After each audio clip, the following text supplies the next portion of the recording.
And we talked about factoring. Today we'll still be in the same unit, quadratic functions, and we're going to be looking at factoring again, but we're going to be looking at checking the factoring. We want to verify after we factor that that's correct. So we're going to work it backwards, and we're going to work it the way that you're used to working it. So let's leave an example real quick. Here's an expression, x squared plus x minus 12. If I want to factor this, remember we're thinking what times what would make this trinomial. So I'm thinking in the beginning here, what times what makes x squared? Well, that's x times x, obviously. Then I want to take this negative 12, and I want to think what times what would give me negative 12. And then I want to think what plus what would give me a positive 1.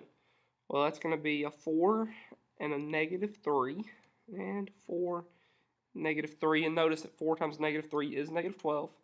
And 4 plus a negative 3 is positive 1. So I have x plus 4, and I have x minus 3.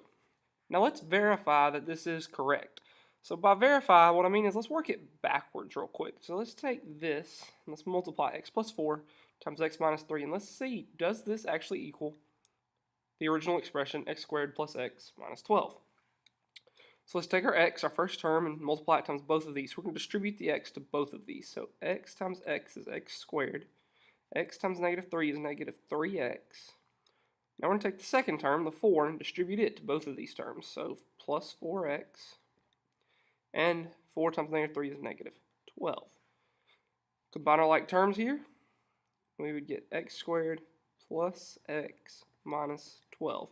And notice that this is the same as this. Also notice why I multiplied and why I added. So I put like terms together and I multiplied to get that negative 12. So that one is factored correctly and verified. Now let's look at one like this where we don't have just an expression. We have an equation.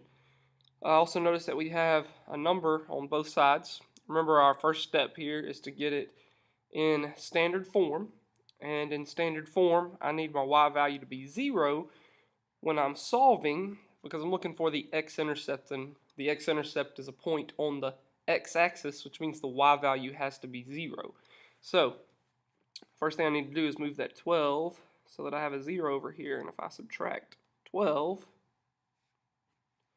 I'll end up with the 0 here, which is what I wanted, x squared minus 8x plus 15. And remember that I subtracted the 12 from the 27 because those are like terms.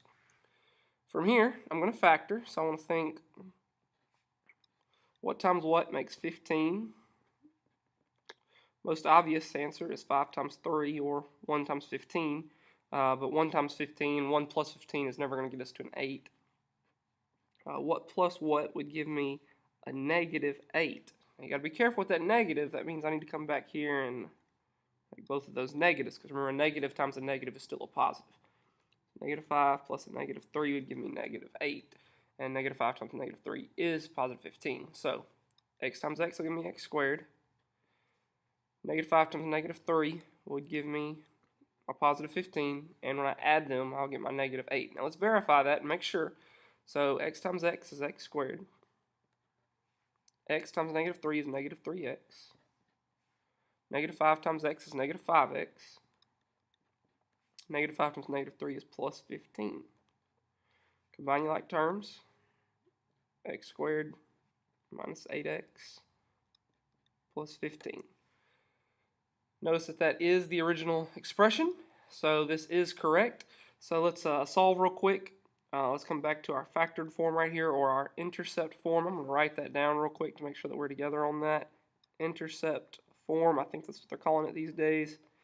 Intercept form is this one right here, x minus 5 and x minus 3. Those are my two factors. Remember that equals 0. Well, if you're going to multiply two factors to get 0, one of them or both of them has to be 0. At least one has to be 0. So let's take x minus 5, set it equal to 0. Let's take x minus 3, set it equal to 0. Solve for x. Add 5. So x is by itself, and you get x equals 5. Add 3, so you get x by itself, x is 3.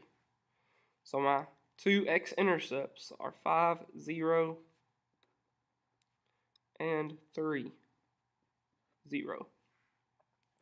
So, today we looked at factoring, which y'all have been learning about. We also looked at verifying our factoring to make sure we're going to check our work by working it back by distributing here. So x minus 5 times x minus 3, which gets us to x squared minus 8x plus 15, which is the original expression, which is part of the equation. So you can factor and you can check your work, and hopefully you will see why I'm multiplying and adding when you work it back out.